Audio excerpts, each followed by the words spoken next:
Ladies and gentlemen, let's help welcome our keynote speaker, Miss Michelle Polar.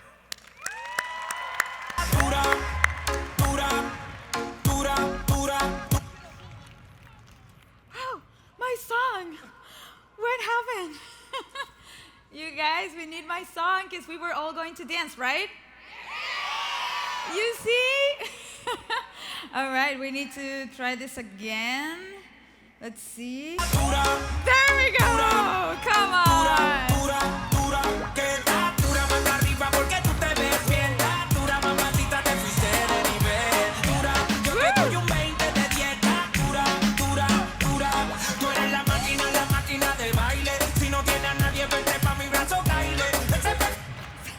Oh no, I don't know what's happening, but that was fun, right? All right. Okay, so let's see. Where do I go from here? We were supposed to finish my song. I was going to ask you if that was a little bit awkward, but you would have said no, right? Because, I mean, that was really fun. You know, I do this at corporate events. I go out dancing, and people look at me like, what is she doing? Like, why is she dancing? And please, someone dance with her. So I'm here to talk about the comfort zone, and the idea was for no one to dance. But you guys are super fun and pretty brave, so thank you for that. Thank you for joining me. And hopefully from here, the sound works and all of it. Yes, because otherwise, I'm talking about fear and I'm terrified in this moment. But yeah, we can do this. Woo! Well, the first thing I want to ask you is, can you go back and try to remember your earliest memory of fear? What was that? I mean, try to go back to when you were 2, 3, 4 years old. I mean, who here was afraid of clowns? Raise your hand. Yeah. Who here was afraid of the dark? Right? Now, who here is still afraid of the dark? Yeah, a few of you, me too. So I'll tell you about my earliest memory of fear, which goes all the way back to when I was 3 years old, and I still remember how terrified I was to walk down the aisle, not as the bride, but as the flower girl, of course. You would assume that a 3-year-old girl would be delighted to wear a big white puffy dress just like the bride and throw petals everywhere, right? Not me. I was afraid to walk by myself and not be able to find my mom at the end of the aisle. So when I was 7 years old, 4 years after that picture was taken, my parents had a hunch that my shyness was not necessarily emotional. So they took me to the doctor, and they found out that I couldn't see, like, at all. I needed glasses. For 7 years, they didn't realize this. Thank you, Mom. So for the longest time, my comfort zone was defined by a 10-foot radius circle that surrounded my mom or my dad. But the truth is that we all have a comfort zone, and we know it pretty well because we live there most of the times. We know exactly where it starts and where it ends, and they are unique to each individual, just like your personality or your body is. So the things that are uncomfortable to me may be things that you can easily do. For example, eating an oyster. Yeah, have you tried that? I did, and then I couldn't, so I had to spit it out. It was terrible. And then I had to try the same one because they're so expensive, right? Again and again. That was not pretty. And then doing things like slow rafting can also be pretty terrifying for some people, mostly when you're trying to take a selfie. But the good news, because there is some good news, is that comfort zones can change from one day to the other. They can expand as we face our fears or contract as we limit ourselves. And for the first 2.5 decades of my life, my comfort zone was shrinking by the minute. But you know what? It was okay for me because to me, life felt like a checklist that I had to go through according to society's expectations. Graduate from high school, check.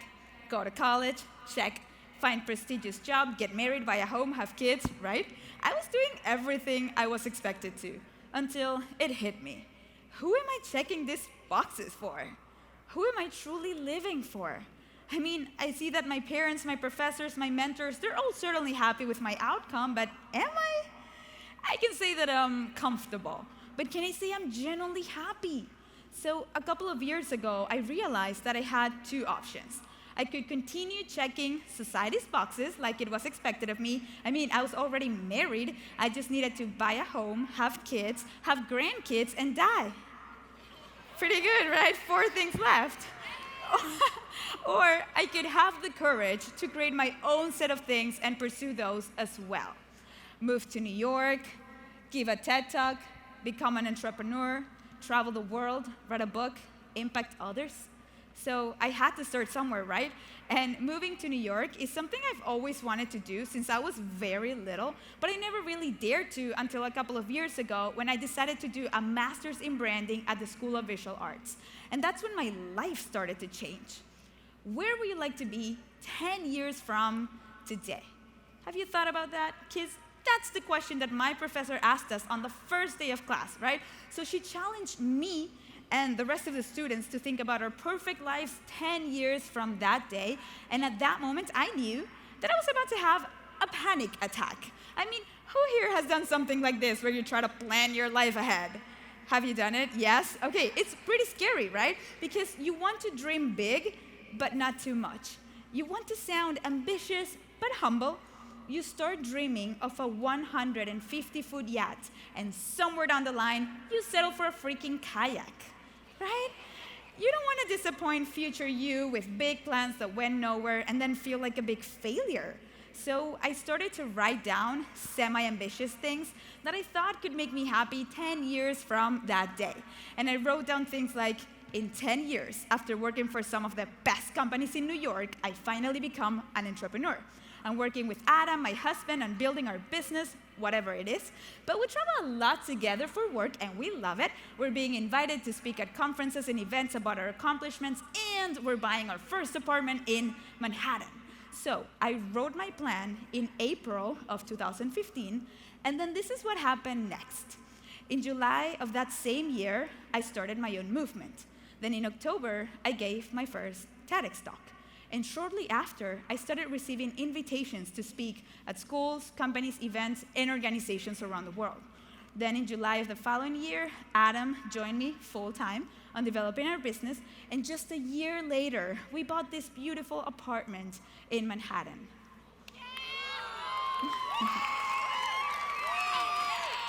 Thank you. But I'm kidding, guys. This is not really my apartment. This is actually Taylor Swift's apartment. It's pretty awesome, right? And so for now, we just hang out there in her living room. No, so besides the apartment, I can say that I accomplished most of the things that I wrote down in a matter of months. And as far as the apartment goes, we actually did the opposite. We realized we didn't need a place because we were traveling so much from one event to the other, so we decided to live nomadic for a whole year, right? We put everything we own in a storage, and we were just traveling. So if you've never thought about planning your life ahead, I highly suggest that you think about it because it is extremely powerful. But as Jim Carrey says, you can't visualize things and then go eat a sandwich. You kind of need to prove to the universe how much you want the things you envision. And to do so, you need to get uncomfortable. So right after writing the plan in April of 2015, the professor asked us to identify one crucial obstacle that could get in the way of our dream life. And when I realized that fear was the one thing that could keep me from achieving my dreams, I embarked on a project that changed my life for good. It's called the 100-Day Project, and the idea is that you choose one thing that you want to do repeatedly for 100 days in a row. It can be anything as long as it's something that helps you grow or improve in some way. So think about it. If you would have to choose one thing to do repeatedly for 100 days in a row, what would it be? What is that thing that you would like to work on or improve? Because in my case, I decided to become a braver person. So I faced 100 fears in a period of 100 days and documented the entire process on YouTube. From the smallest things that were limiting my everyday life to fears I never thought I would be able to conquer.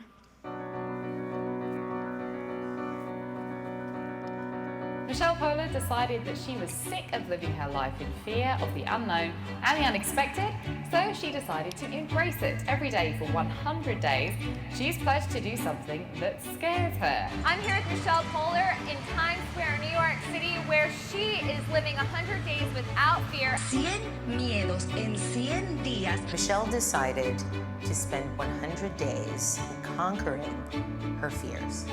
100 days.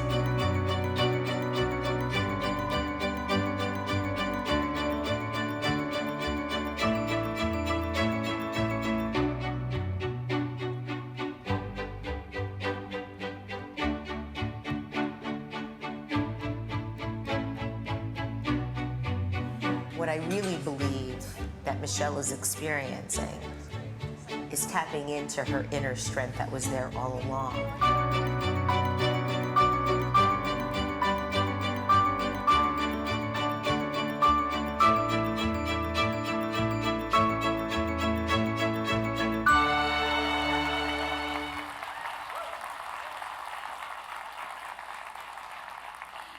So if you thought that facing those fears was scary, uploading the videos to YouTube, that was a whole fear by itself. Think about it, right? YouTube can be so intimidating, but also it can be a pretty fascinating tool that can help us inspire, entertain, even teach something to someone from one side of the world to the other. And it was thanks to YouTube that my project resonated with millions. So imagine, it's day 40 of the project, I wake up, check my phone, and the first thing I see is my face all over the internet. Websites all over the world started sharing my story, my videos, my project, and that was pretty cool. It was not only websites, also celebrities started sharing this as well. Ashton Kutcher, Sofia Vergara, Zoe Deschanel, and for some reason, even the rapper Lil Wayne thought this was inspiring. She did. But this was not the best part. Shortly after this happened, I started to receive messages from people all over the world saying that thanks to my project, they were inspired to go after their own fears and change their lives. And that's something I was not expecting when I started this very personal project. I mean, I was not really trying to inspire anybody. I was just being terrified on camera.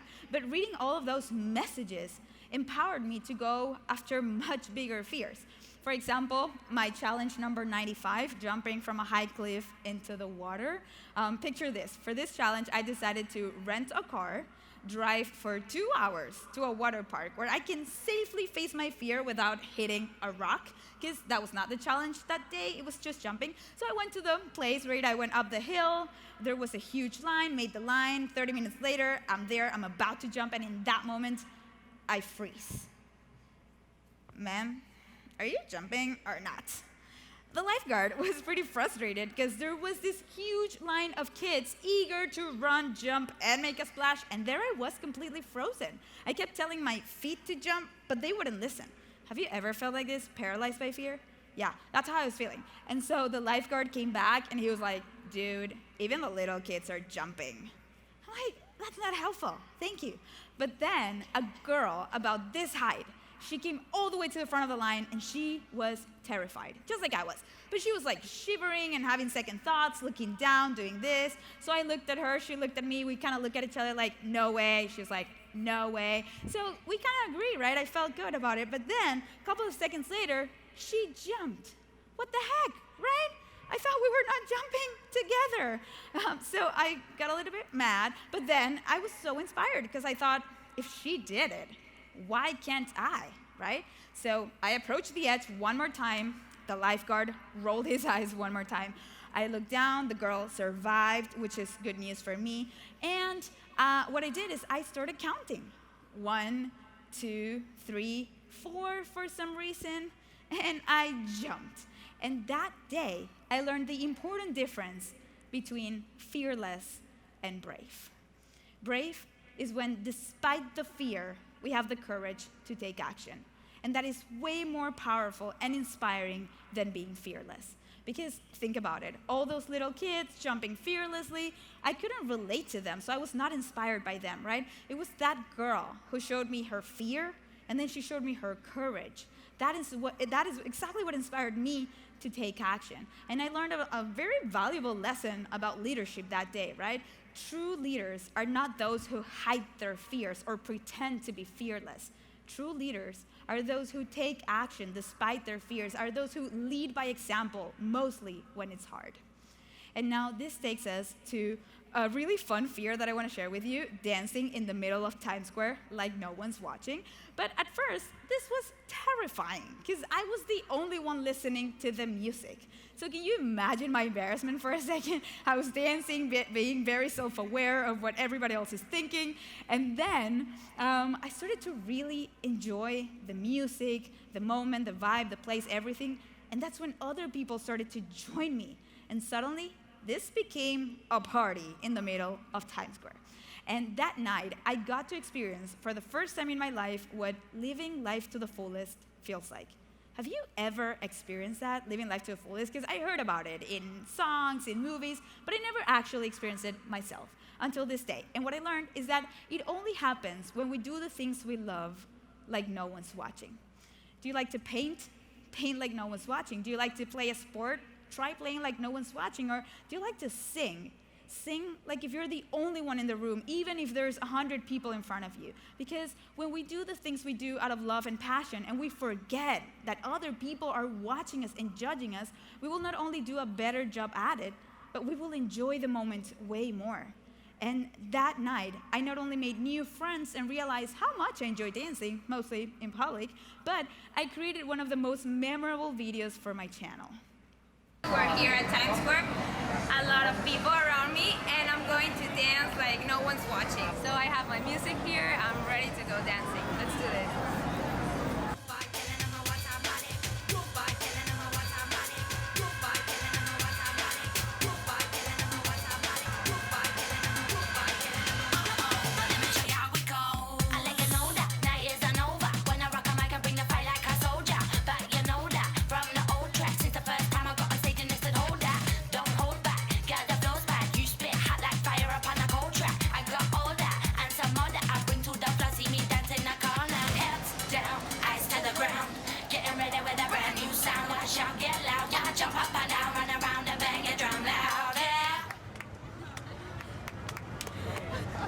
Fear achieved. So that's Chris. We're still friends. And if you're ever in New York and you want to do this, please call me. I would love to do it again. But now I'd like to share with you about the story of my last fear, right? Number 100. So for this last fear, I was approached by this big brand, 5Gum. They wanted to sponsor the 100th fear. And my first reaction was to be excited and on board, obviously, right? Until I realized they wanted to have me rappel down from Rockefeller Center, that building in New York City. And I still consider it. I mean, this was a huge opportunity, right? My face was going to be everywhere, but then something deep down didn't feel right. Because I wanted my last challenge to go beyond a physical fear and have a more meaningful impact. So after much consideration, I decided to decline the brand's offer, and instead, I faced one of my biggest fears, public speaking. And I decided to do it at TEDx stage so I could share my story with the world and inspire hundreds of thousands to go after their fears. This decision not only marked the beginning of my speaking career, but it showed me the importance of going after the things that feel right in our hearts, not being carried away by what may seem more glamorous. So let me take you back to the day when I faced my 100th fear.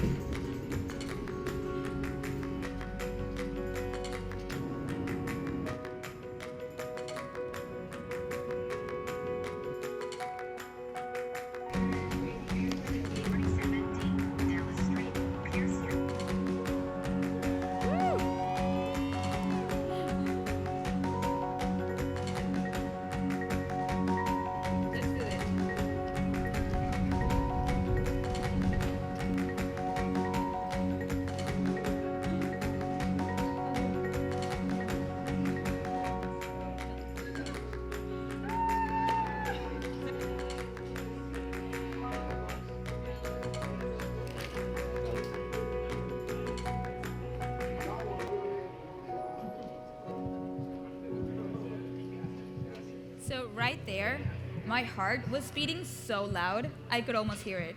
Can you almost hear it? Yes, it was super loud. So at that point, the girl that is walking along with me, her only job was to make sure that I'm doing all right. But when she looks at me and smiles at me like, Michelle, let's do this, so exciting, and I don't smile back because I'm not excited, I'm terrified, I don't want to go on stage. She grabbed my shoulders and she was like, Michelle, sweetie, it'll be fine, I promise. You'll do awesome. Plus, think about it. What's the worst that could happen? Now, raise your hand if you've ever asked yourself or someone else this question before. Yeah? Worst question ever. I now had like 1,000 negative thoughts running through my head that were not there before. Because I thought, she's right, what's the worst that could happen? And then I'm like, wait, what if I freeze? What if I forget my speech? What if I embarrass myself? What if I don't know, disappoint my family who's in the audience, who traveled to Houston just for this event? What if I fail, right? That's the biggest fear. And that's when it hit me. How am I supposed to gather the courage that I need if I'm only considering the worst case scenarios? It was only when I decided to flip the question around and I asked myself, Michelle, what's the best that can happen? That's when I started to see the possibilities that were hiding behind my fears. And I thought, what if I do a good job? What if I enjoy it? What if I make myself proud, my family proud? What if I actually inspire people in the audience to take action? Suddenly, I felt no more fear, only excitement. And that's when I heard the presenter say, give it up for Michelle Pollard.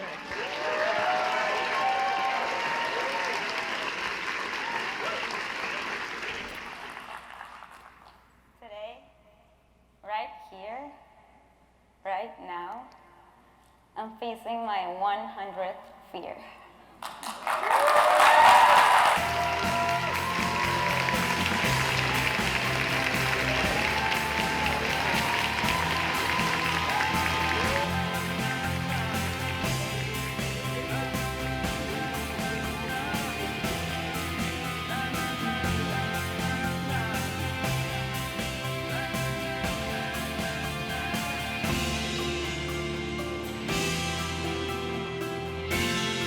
Yay, I face 100 fears. So, woo, right? Come on. So, when I started this project, I thought that the end goal was to eliminate fear, get rid of it. But along the process, I realized that fear is our ally and it's there to keep us safe and alive. So we don't want to eliminate fear, right? But what I did is I decided to divide fear into 3 categories: universal, cultural, and personal fears. Turns out we're all born with a set of universal fears. So it doesn't matter where you're from or how old you are, you're probably afraid of either spiders, yep, needles, and the very popular fear of heights. So please raise your hand if you're afraid of one of these. And you should be, because they can totally kill you, right? So you have to be very careful when you face some of these fears and listen to your universal fears. But as we grow, we develop a series of cultural fears that revolve around our need for love and belonging, and these are the ones that are screwing us up big time. Because you know what? Society creates these fears, right, to make us behave in a certain way and shape our personality to fit its standards. The fear of not belonging, not fitting in, not being loved or accepted are dictating the majority of the choices we make and the way that we present ourselves to others. And I get it. Belonging can be amazing. It's what enables community, friendship, team building. But if we're not careful, our need to fit in may hurt our authenticity. And we live in a time where authenticity is one of the most valuable assets that anyone could have. And now this takes us to the last set of fears, the personal fears that are closely related to our self-esteem need. So in order to feel good about ourselves, we limit our growth. We hold ourselves back from taking risks, trying new things, or venturing into the unknown, because we know failing is a possibility, one that we don't want to be held accountable for. But after embracing this new lifestyle where daring is now my first choice, what I learned is that the enemy of success is not failure. It's actually comfort. Comfort is what keeps us from raising our hands to suggest the next big idea.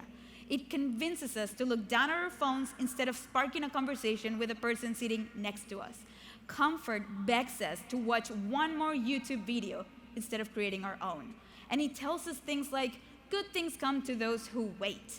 But as Da Vinci put it, people of accomplishment rarely sat back and let things happen to them. They went out and happened to things. which takes us to my day 101. The day the project finally ended, right? I already faced my 100th fear, delivered my speech. Now what? People started asking me, and I had no clue because I only planned this far, right? Day 1, day 100, that's it. So I thought about going back to my old job in advertising, right? But I kind of quit on YouTube, which was a really bad idea because I don't think they want to be back. But then Adam came and he was like, Michelle, what if you continue growing this movement, you turn it into something bigger, and then you make this your job? What if you could inspire people for a living? Suddenly, I started going through a roller coaster of emotions, and guys, I hate roller coasters. Yep, I don't like, oh, can you see how miserable I was, right? I was totally miserable. Adam was super happy, and then did you see that other guy? He was super happy, right? So yeah, I don't like roller coasters, so I was in between these two choices. And have you ever been in a situation where you are in between two things and the one you want the most is the scariest one? That's how I was feeling, right? So I was in between going back to my old job, which was a decision based on safety, fear, and comfort, and then growing or building my own movement, which was a decision based on growth and progress. Life will always give us options. Some will take us back into our comfort zones, others will challenge us but help us grow. The most important thing here is to identify which one is the growth option and choose that one, despite the fear that it may bring. In fact, that's the best way to tell them apart because most of the times, the growth option is the scariest one. What I learned is that the more uncomfortable we get, the greater the reward. It was only when I got really uncomfortable and decided to commit to this project full time that I started to see real impact. Something that started as a school project turned into my purpose, a social mission that is encouraging people all over the world to say hello to their fears. And I would love for you to be part of this movement.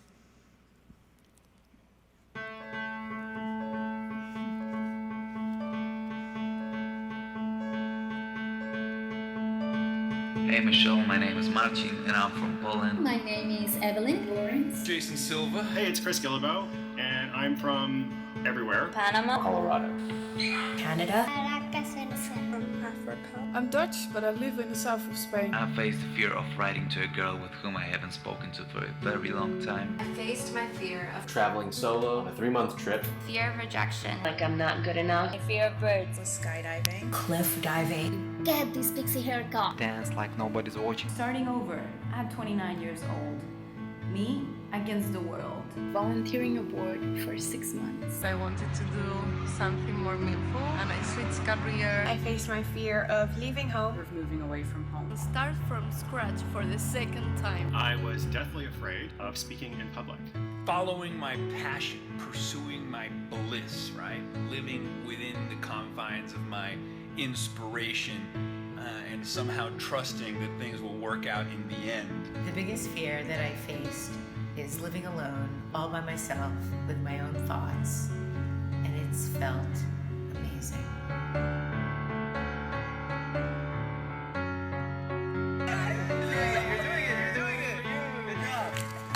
It felt terrific. Awesome. I feel passionate.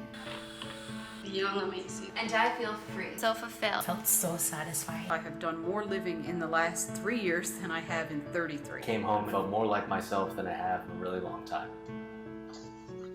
I feel so good now. I'm so grateful because my husband and children helped me cross that bridge. And how I've felt since? Fantastic.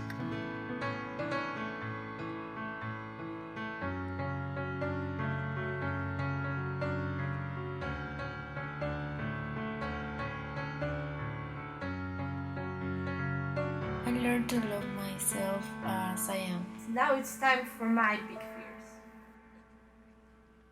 Yay! Thank you.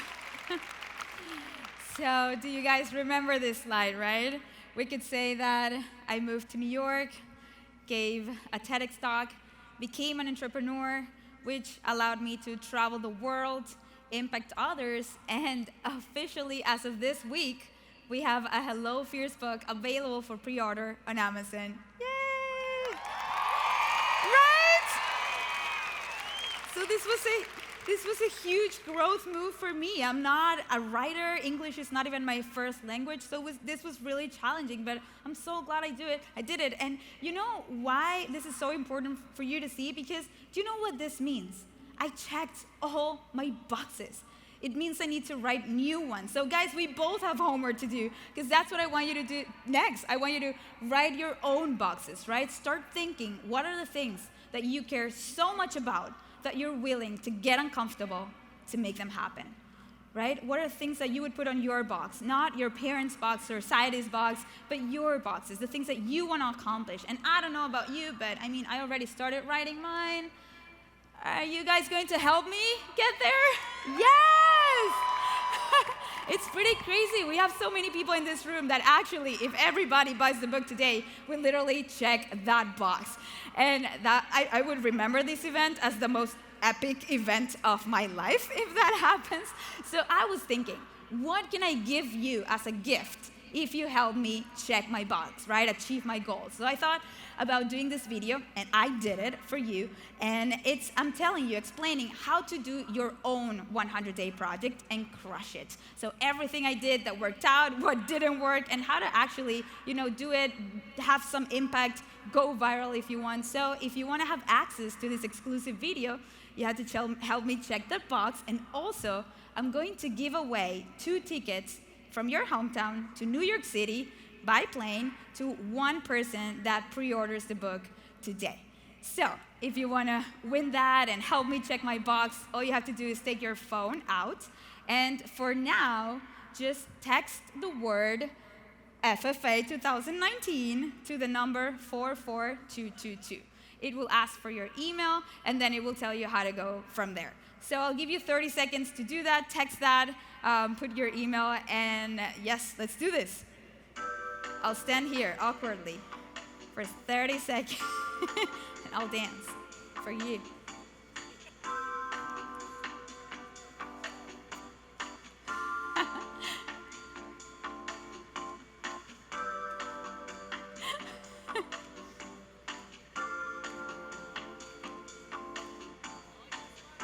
Woo!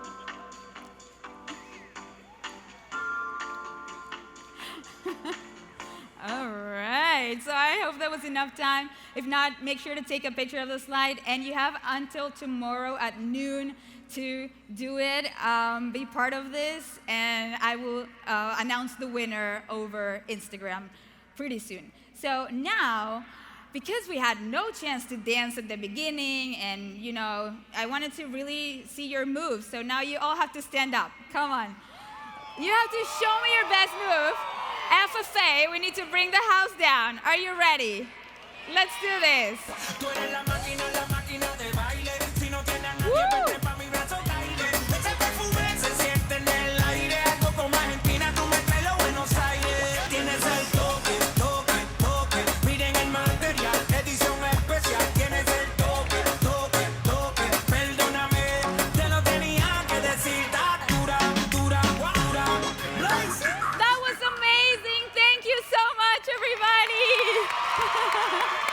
Thank you. Ooh.